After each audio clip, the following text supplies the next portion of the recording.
And now, Lifestyles Unlimited presents the Real Estate Investor Radio Show. Over the next hour, we unfold your map to financial freedom. You'll learn how to retire through investing in single-family and multifamily real estate. You'll learn how to create cash flow and build wealth so you can have the time and money to live the lifestyle you want. Hello and welcome to the show. This is Andy Webb with Lifestyles Unlimited. And as always, we're working on your financial freedom. And on today's show, I want to talk about not just creating cash flow, but creating extra cash flow. Cash flow on top of cash flow. Yeah, that is a thing. That can be a thing. And this will fit well with just generally the idea of really the importance of passive income. Cash flow in particular and your, let's say, emergency fund. Whether you have one or not, you should have one, ideally, but we'll talk about that. And then I've got some really good news for you. There is some tax relief for us here in Texas that is probable. It's not a done deal fully yet. We'll talk about that. But if you've been lamenting the high property taxes here, well, there is some good news on the horizon. We'll talk about how that fits actually very well hand in glove with the Lifestyles Unlimited model. Using the Lifestyles Unlimited model, in fact, will help you better leverage those gains that we're probably going to see next year. And if we have time, I have a listener question that kind of ties in as well around the notion of property taxes and protesting those outside of the regular protest window. That window is still ongoing, by the way. I've wrapped everything up over in Tarrant County, Fort Worth area. Still Denton County open, Dallas County open. I don't even know when my ARB hearings are going to be scheduled there yet. No news. So they are clearly underwater. They could use some relief. But let's move on and get to this notion first and foremost about cash flow and how that can help you with emergencies. I think this is important. I got whacked this past week. I had not just one car, but both cars at the mechanic in the shop. And I'll tell you, if you've gone through this is typically a surprise and typically not a cheap endeavor, getting that thing back up and running. So again, not one, but both cars at once, and it's expensive. And what would you do? Think about this. What would you do if this happened just to one car? It's a car you got to use to get to work, for example. You can't wait. You got to get it done quickly, get that thing back up and running. Well, do you have the funds to cover this sudden unexpected expense? If you do any reading online, I don't know about you. I know where I sit. I don't know about you, but if you look online, different sources will have slightly different information. But Fortune, for example, quoted just this year, 57% of Americans cannot afford a $1,000 emergency expense, be that emergency room, be that auto emergency like I experienced. I saw 53% have no emergency savings whatsoever. And I'd really like for that to change for us as a nation. Now, I think over time, we had some of that stimulus money we got, and everybody got a little bit richer on their savings account, but that has since begun to be depleted. So ask yourself, what would you do? And there's an interesting study on bankrate.com around emergency savings. They did a study, produced a little report. Lots of information, gets into demographics, baby boomers versus Gen X. I'm not going to focus on that today. But they asked the question, how would you pay for a surprise expense if it was a $1,000 expense for a car repair or emergency room visit? 43% of people do have savings set aside, and they would use that to pay for the cost. Okay, not bad. A lot of people, though, they're going to finance it with a credit card and pay that off over time. 25% responded with credit card. And I don't know if you've been paying attention, but we know the interest rates have been going up. Guess what? That's flowing through to the credit card. The cost of that debt right there is getting more and more expensive. Others are going to stop spending on other things, borrow from family or friends, take out a personal loan, again, higher interest, something else, whatever that may be. But clearly some people are prepared, but a lot of people are not. 57% of people cannot handle this, do not have the savings set aside for this $1,000 emergency. Now, how did that look in my case? I don't know. My truck is still in the shop. I'm waiting for the diagnosis, making some crazy sounds on the back end, something with the differential, I suspect, four-wheel drive. Don't know. We'll see. Probably not cheap. Got the car out already, $850 later. Done. Fixed. Took care of that emergency. How? Well, I handled it with the excess cash flow from my rental properties. If you're just now catching the show, I retired from corporate America, from living off of exclusively the cash flow from my single family rentals. Built that portfolio over the years, followed the Lifestyles Unlimited model, and created enough cash flow that it met and actually exceeds my monthly living expenses, actually exceeded my salary from the corporate world at the time that I departed. So I just took that cash flow that's in excess of what I need and pointed it at this emergency. That's what I'd like you to start to think about doing, creating that cash flow. And this is not active cash flow that I'm working to earn. This is passive income that comes in no matter what I'm doing. And I'm going to use an example from a recent property that I was reviewing with one of the Lifestyles Realty team here in the Dallas area. And this house, it's in a tertiary market. It was on the tax rolls. In other words, the county had appraised it at $170,000. That is not the market value, by the way. There's typically a discrepancy there. Market value was somewhere north of $200,000. But based on that $170,000 value last year, the taxes were $3,808, right? So the tax rate essentially in this market was 2.24%. Okay, don't worry about the numbers so much, but just know that was the tax number for last year. My realtor, he's conservative when he puts his numbers together. All of the Lifestyles realtors will be. So he plugged that number. And at the end of the day, the expected cash flow on this particular project was $200, right? Good number. We want to see 200 to 600. I was very interested in this investment. Capital gain was very, very large on this one. But here's the interesting point for you. If we're talking cash flow and creating extra cash flow, I know he's being conservative. I love that. But I know when I buy this property, I'm not buying it for $170,000. I'm not buying it for the market rate of, let's say, $220,000. In fact, this would have been a $90,000 purchase. So what does that mean to me in terms of creating extra cash flow? Well, I know that when I buy this house for $90,000, I can go down to the tax appraisal district in that county, submit my settlement statement, say, look, you're way overvalued at $170,000. This needs to be $90,000.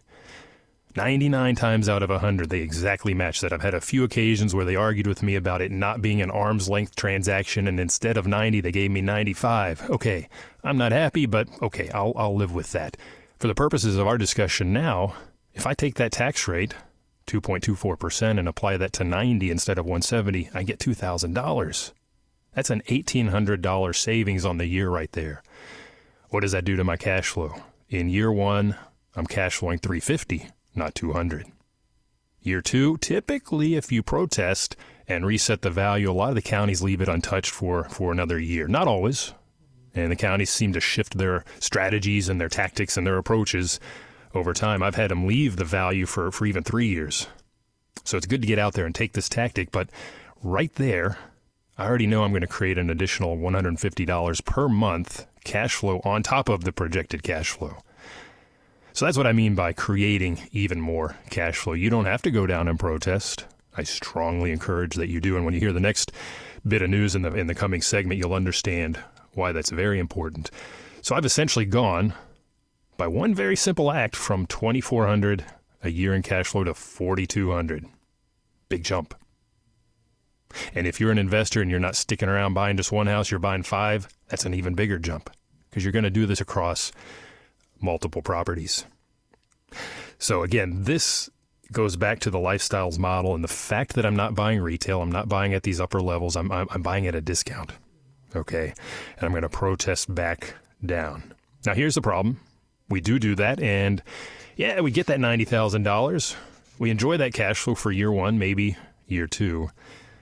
What happens in year 3?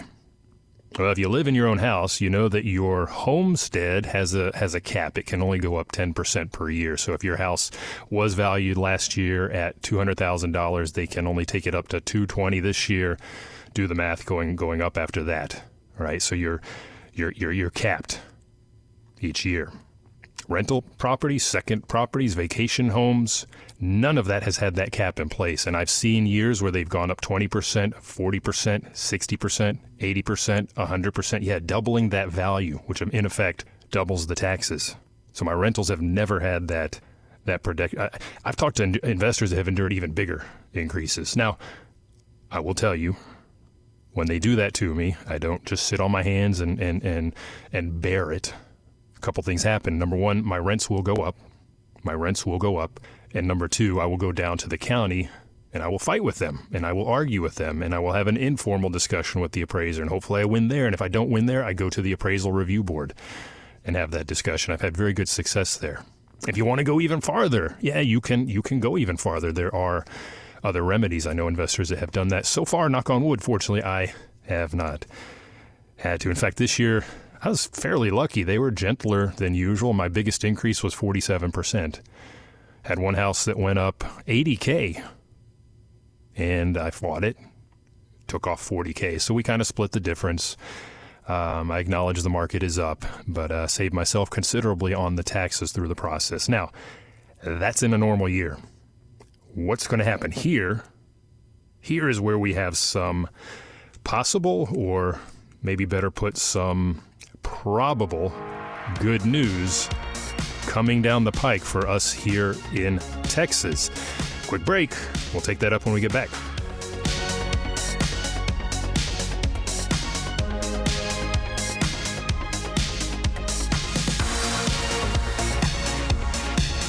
Got questions? Call Lifestyles Unlimited at 855-497-4335. The Real Estate Investor Radio Show continues next. What does Del Walmsley, CEO and founder of Lifestyles Unlimited, think you need to succeed in this market? It's time to buy, and so you better get prepared, you better get educated, you better get your money right. You need to get involved because you're going to need the financing. You're going to need the vendors that we have available to us. You're just going to need the interaction with people. You need to immerse yourself into real estate. Start your real estate immersion with a free workshop live online at lifestylesunlimitedworkshop.com.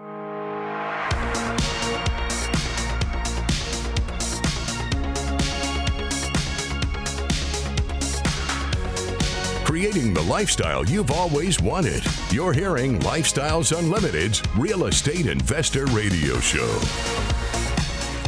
Welcome back to the show. I'm your host, Andy Webb. If you have any questions, you can send me an email to askandy@luinc.com. Again, askandy@luinc.com. We got into a little bit of some numbers in the prior segment. I've got some more for you, so if I lose you anywhere in there, again, send me an email. I'll be happy to explain that. I answer those myself. I receive those myself. It's just you and I continuing the conversation, and that's perfectly okay. And we talked in the last segment about just one of the usual things I do in a normal situation to get my cash flow and then add some extra cash flow on top, just by way of the property tax appraisal system here in Texas. And in the example we looked at, I got a 75% increase in my cash flow in years one and probably in years two, right? Went from $200 to $350. That's the monthly net, right? I'm able to take that up through the process just because I'm buying at a discount and showing my discount to the appraisal district. You're right, $90,000 instead of $170. Let's lower you.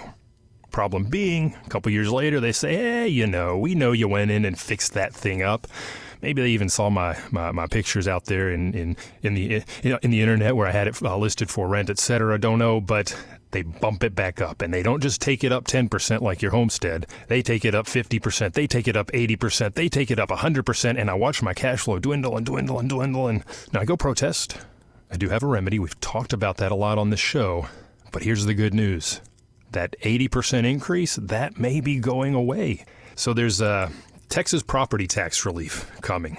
And this has been going on. The Texas legislature meets every 2 years, and they are actually meeting in a special session. The governor brought them back together. We need to get this done because it is a huge burden, not just for us, the rental investors, but for everybody in the state. Granted, the property taxes in part go to fund the school districts. That's the biggest piece of the taxes that you pay. But they finally got their heads together and found a solution. And I'm going to just take a look at it. I'm going to jump between my notes here and a website. You'll find a lot of news out there. Now, this is not fully a done deal yet. Some of the onus is now going to fall upon you and on me to get this done. But here in this case, I'm just looking at the TexasFarmBureau.org. And they've got some information around this. Texas legislature passes record property tax relief package. Now, the legislature has passed that. What have they passed? Senate Bill 2. That's the tax relief. Now, you'll probably see some verbiage around Senate Bill 3 that concerns the franchise tax. For most of us, that's not going to be relevant, so we'll leave that out of the conversation. And then they've got House Joint Resolution 2. That's the important part right now. That proposes a constitutional amendment to the Texas Constitution, and that is a required thing to authorize these tax cuts. That means that will be up to you, like I said, in November. They'll put this out for a vote, so we need to get out and vote yes or no. Yes or no. And I think when you hear what I'm about to present to you, you're going to say absolutely yes. We've been struggling to get something done for a long time. Legislature doesn't meet for another 2 years. All right, so this is our opportunity. And let's talk about the Senate Bill Part 2, because that's really the part that's going to bring us the tax relief. So once we get that joint resolution passed in November, Senate Bill 2 takes effect, and it does several things for property owners. Not just either rental property owner, but for everybody. Now, there are two things in particular that will help you and I, the rental property owners. Okay, this is important. I do want to talk to the broader audience, though, when it comes to your homestead, meaning your personal residence, where you have that homestead exemption in place. If you have a personal residence without that exemption in place, get it in place. And it does a big thing for us. It takes the homestead exemption for school taxes from $40,000 to $100,000. Now, if you don't know what I'm talking about, go find the last tax bill that you got from your independent school district. I'm looking at mine from the prior year, and I could see the total appraised value on the tax district. I see the $40,000 exemption. I see the resulting taxable value, and I see the tax rate they applied, 1.1429. Okay, so for me, that yielded $2,700 in taxes last year. Now, they're going to let us apply a bigger exemption. So instead of $40,000, I'll now be applying $100,000. So what does that mean? I did the math earlier. I don't have it in front of me, but it's about a $600 savings just due to that, in my case, due to that bigger exemption. So good news for the personal residences out there, for the homesteads. Now, what about the rental owners? In fact, big news for everybody. Another part of this bill.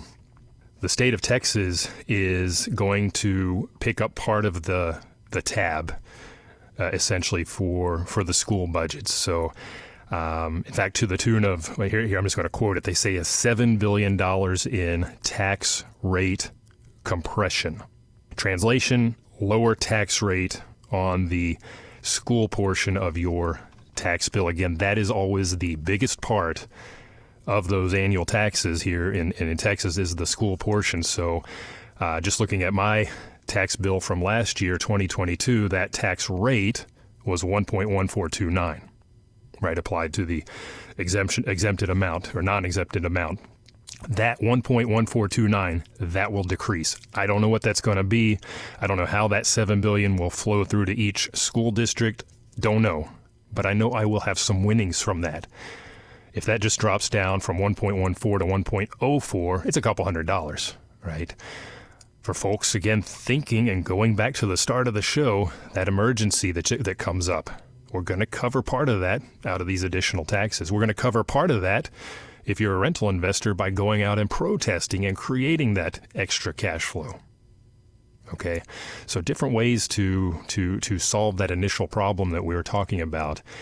And legislature is going to help us in the coming years. By the way, I had a little bit of difficulty finding a concrete date, but if I'm reading correctly, this is all going to begin in 2024. Okay, so we're in 2023 right now. So small gain for us, the rental owners, because that tax rate compression, that will apply to everybody. So if you're like me and you have multiple houses across multiple counties and multiple cities and multiple school districts, I will absolutely see a win across my portfolio, and that will add up. And I think it's some really good news coming down the pike for us. Now, we do have to get out and vote as citizens in November to approve the tax relief bill. But once that goes through, and I think it will go through, there's some significant savings for us as rental owner operators. How does this tax relief here in Texas fit great, wonderfully, within the Lifestyles Unlimited model? Now, keep in mind, as I'm reading this begins in 2024. Do my actions this year help me? Is there anything I can do to prepare? If you're still in that protest window, get out there and protest hard. Get those values down because you're setting the benchmark very low now for that coming year. But first, I want to talk generally about the Lifestyles Unlimited model because what we're buying are not market rate houses. We're looking for distressed property, distressed sellers. Now, we may be looking, let's say we're looking in a market where sales prices of the average home are $200,000. That's going to be my market value once I've found a house and fixed it up. But we're looking for those houses that are a wreck, need a ton of work. Maybe it's foundation repair, maybe it's replacing the roof, maybe it's, new HVAC air conditioner. Right now, we know we need those. Typically cosmetic on top, carpet, flooring, paint, new fixtures, right? Whatever the fixture of the day is, brushed nickel, is it oil rubbed bronze? We're going with all this stuff and we're renovating it.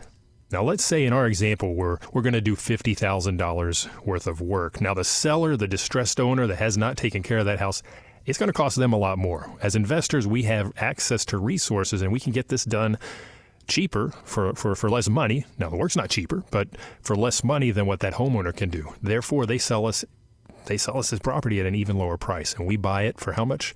$100,000. All right, so we're paying $100,000 to get this property, $50,000 worth of work putting into it. It's going to value at $200,000. We're not going to get into equity capture, but we've got some equity capture right there.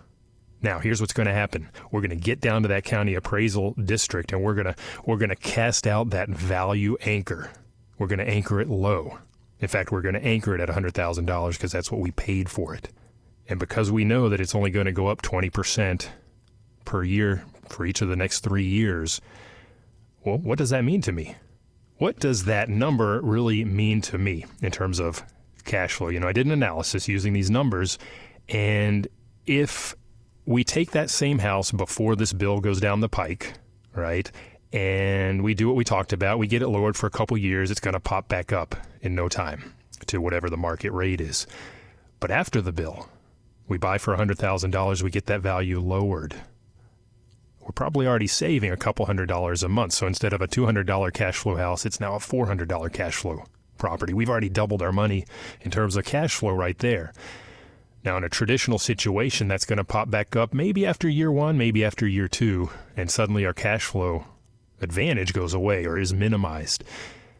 But next year, with this new cap, it can only go up 20%. It's now $120, well below that $200,000 market point. In fact, it's probably appreciated to $210. And as a result of making sure that we get down to that county and fight that tax appraised value at the outset, anchor it low, keep it low. Now, can you continue to protest even if they take you up 20%? Of course. Of course, your yields will be a little bit lower in this situation, but I would encourage you to do that just the same. Because as we know, if you keep that anchor low, well, the following year it's only going to go up 20% again, right? So it's a virtuous circle here that can continue to feed itself. In the model I put together, we're doubling our cash flow in year one. We're an additional 125 in year two, an additional 115 in year three, an additional 100 in year four. That's going to play into my growth as an investor. That's going to play into our earlier topic of emergencies and funding emergencies not out of the credit card or out of our savings, but just out of cash flow.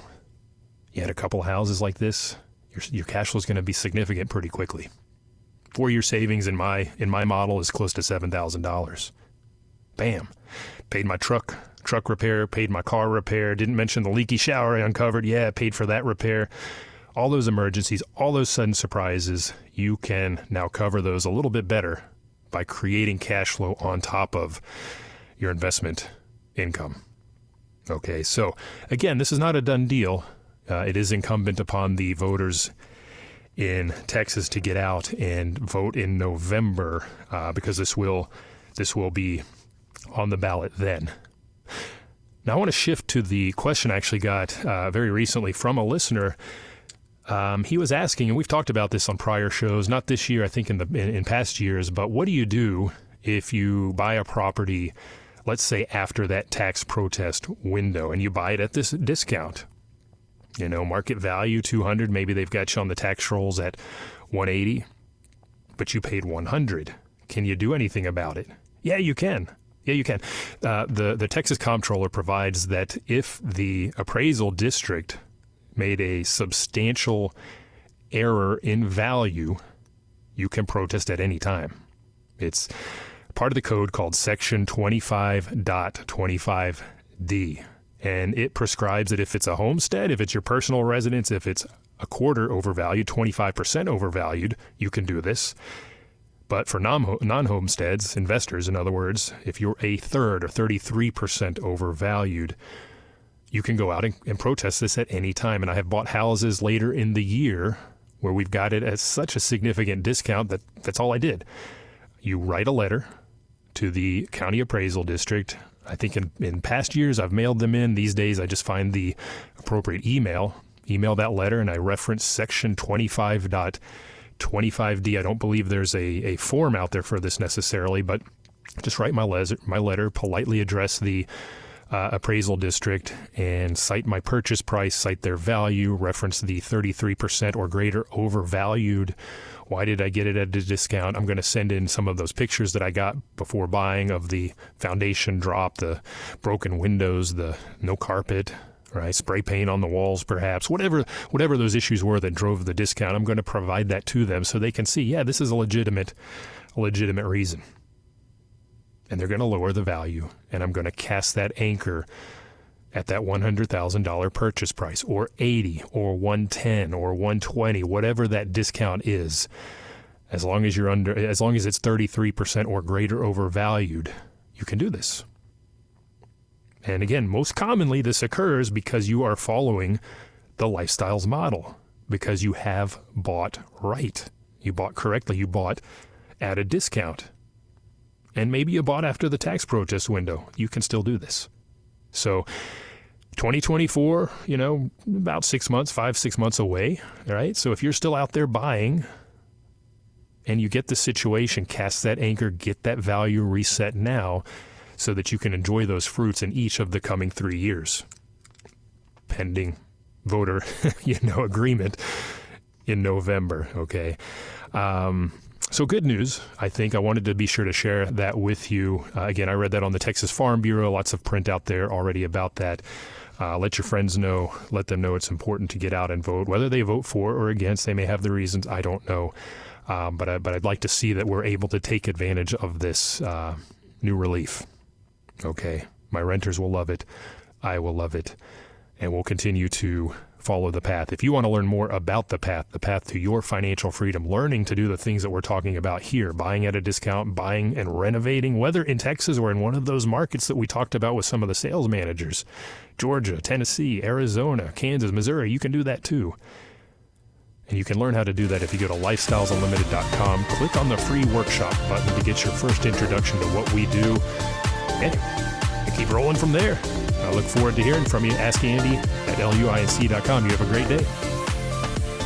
The information and opinions you hear on the Lifestyles Unlimited Real Estate Investor Radio Show are those of the hosts, guests, and callers. The Lifestyles Unlimited Real Estate Investor Radio Show is for entertainment purposes only. Please consult a professional regarding your personal investment needs. Nothing presented constitutes an endorsement, recommendation, offer, or solicitation to buy or sell any product or security.